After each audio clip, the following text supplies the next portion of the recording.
अस्सलाम वालेकुम dear candidates. उम्मीद करता हूँ कि आप सब खैरियत से होंगे।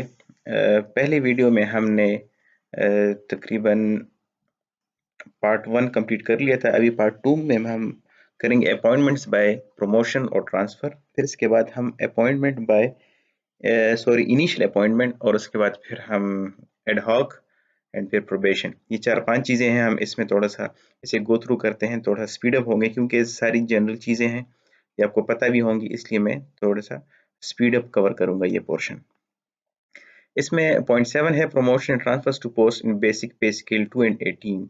मतलब ये डिपार्टमेंटल प्रमोशन कमेटी ही करेगा, और तभी करेगा जब वो बंदा जो है जो इस पोस्ट के लिए प्रॉपर एलिजिबल हो, उसने अपनी लेंथ ऑफ सर्विस या क्वालिफिकेशन जो कमेटी ने डिफाइन किया हो उसे पूरा करता हो, तो उसी केस में वो प्रमोट हो सकता है। अब इन केस अच्छा, इसमें एक पोर्शन है बेसिक पे स्केल 17। अगर बीपी 16 का बंदा प्रमोट हो रहा है 17 में, उसकी सब चीज़ें पूरी हैं except the length of service, तो वो कमेटी को ये इख्तियार नहीं कि वो उसे प्रमोट करे बीपी 17 में। वेयर इज अगर यही केस बिलो 17 के लिए हो, तो वहाँ पर थोड़ी सी रिलैक्सेशन है कि अगर लेंथ ऑफ सर्विस पूरी ना हो तो उसे एक्टिंग चार्ज के बेस पर प्रमोट किया जा सकता है। वो मैं आपको यहाँ पे पढ़ के सुनाता हूँ। Where the appointing authority considers it to be in the public interest to fill a post reserved under the rules for departmental promotion and the most senior civil servant belonging to the cadre, it means कि अपने उसी cadre का हो तभी, और service concerned who is otherwise eligible for promotion does not possess the specific length of service, the authority may appoint him to that post on acting charges basis। ठीक है, तो प्रमोट कर सकते हैं इस बेस पर। आगे है next 3। In case of a post in basic pay scale 1722 and equivalent reserved under the rules to be filled by initial appointment, where the appointing authority is satisfied that no suitable officer drawing pay in basic pay scale in which the post exists is available in that category to fill the post and it is expedient to fill the post, it may appoint to that post on acting charge basis the most senior officer otherwise eligible for promotion in that organization, cadre or service, as the case may be in excess of the promotion quota। अगर promotion Kota भी available है और बंदा उसके लिए उस skill में उस एक्सपर्टीज के साथ अवेलेबल नहीं है, या इनिशियल पॉइंट में उस पोस्ट पे किसी को करना था अपॉइंट, लेकिन क्योंकि इनिशियल पॉइंट भी नहीं हो पा रही किसी वजह से, या कोई सूटेबल अपॉइंटिंग अथॉरिटी कहती है कि सूटेबल ऑफिसर नहीं है, तो उस केस में किसी अपने बंदे को प्रमोट किया जा सकता है इनिशियल अपॉइंटमेंट वाली सीट पर। ठीक है, नेक्स्ट है 4। acting charge appointments shall be made against posts which are likely to fall vacant for a period of 6 months or more.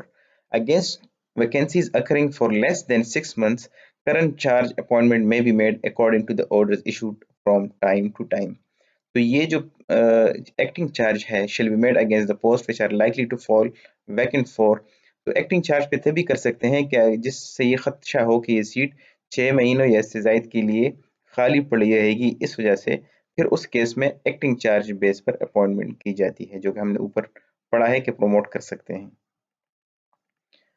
Appointment on acting charge basis shall be made on the recommendations of the Departmental Promotion Committee or the Central Selection Board, as the case may be.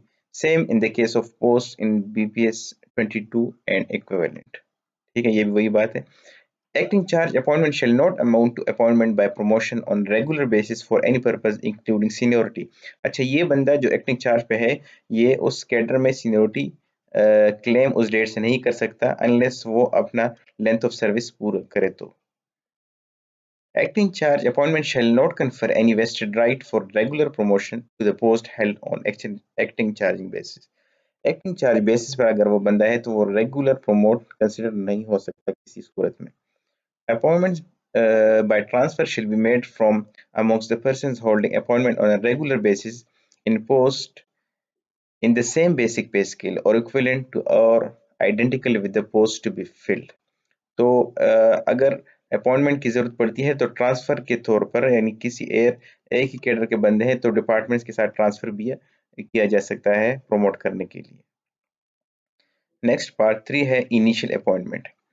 ये हमारे लिए मतलब वो लोग जो currently job नहीं कर रहे उनके लिए ये पोर्शन बहुत ज़रूरी है, वो इसे गौर से सुन लें।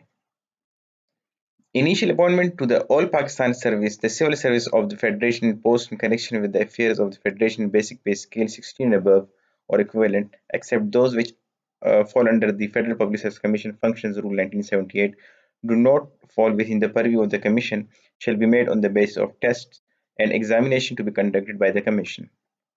तो वो पोस्ट जो फेडरल पब्लिक सर्विस कमीशन के इख्तियार में नहीं आते तो उनके लिए department test and examination conduct करेगा।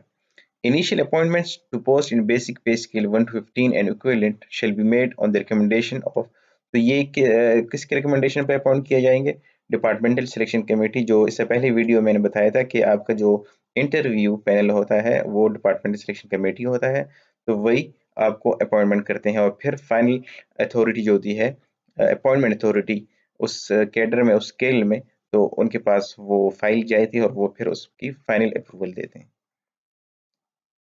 A candidate for initial appointment to a post must possess the educational qualification experience। ये तो सिंपल सी बात है कि ये चीज़ें पूरी हो, क्वालिफिकेशन एक्सपीरियंस तो ही उस बंदे को इनिशियल अपॉइंट किया जा सकता है। Alteration in the date of birth, ये सुन लें कि जब आप गवर्नमेंट सर्विस में आ गए आपकी जो डेट ऑफ बर्थ रिकॉर्ड हो गई वंस, तो उसे आप फिर अगेंस्ट चेंज नहीं कर सकते। A candidate for appointment shall be a citizen of Pakistan, ये भी क्लियर है।